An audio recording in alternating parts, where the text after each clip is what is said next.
that there's a time when you come into knowledge of something. You know a command. You know something that you should be doing or something that you shouldn't be doing. The longer time passes without you acting upon it, the more the heart hardens in that spot. And then it becomes an attitude towards Allah subhanahu wa ta'ala. Then it becomes an attitude towards religion as a whole. And that's why you get terms like non-practicing Muslim. Who in the world coined the term non-practicing Muslim?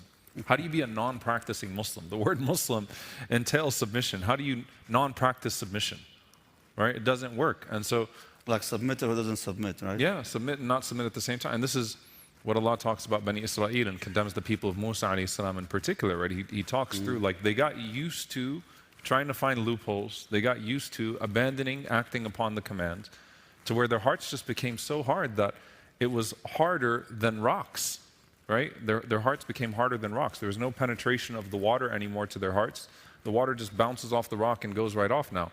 And also one of the signs that the ulama mention is that a person finds it easy then to mock Allah subhanahu wa ta'ala, right? So there's a mockery. And like you think about like the society that we live in right now and like mocking God, right? Like in this day and age, the mockery, making a mockery of God and how easy that is. Like it just flows. Because their hearts are hard completely. Right. SubhanAllah, to your point, Shaykh, about that when the time passed and people, they have the knowledge. And that's how Ibn Qayyim rahimahullah defines ghafla. There's a big difference between heedlessness and forgetfulness. So forgetfulness happens, naturally. It's a normal thing.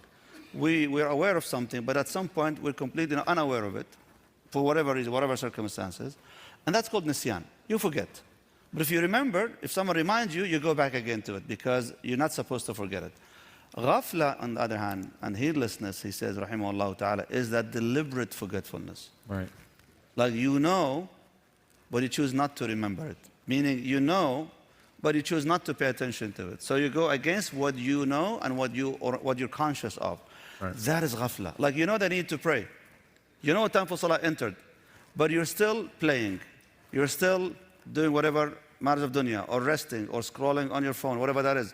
You do all these things, even though you know the salah came in. That is ghafla now. That's not nisyan anymore. But salah nisyan is if you didn't hear the adhan, and you didn't pay attention until later, oh my God, dhuhr is already in. Now that is nisyan. That's not ghafla. So the ghafla that Allah subhanahu wa ta'ala is warning us against over here is that we know that we need to return back to Allah subhanahu wa ta'ala. We know that our dhikr needs to be in the heart, not just on the lips.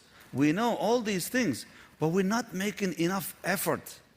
We're not making enough effort to enforce that on ourselves, in our heart, to stay awake. And as a result of that, your heart becomes so hard.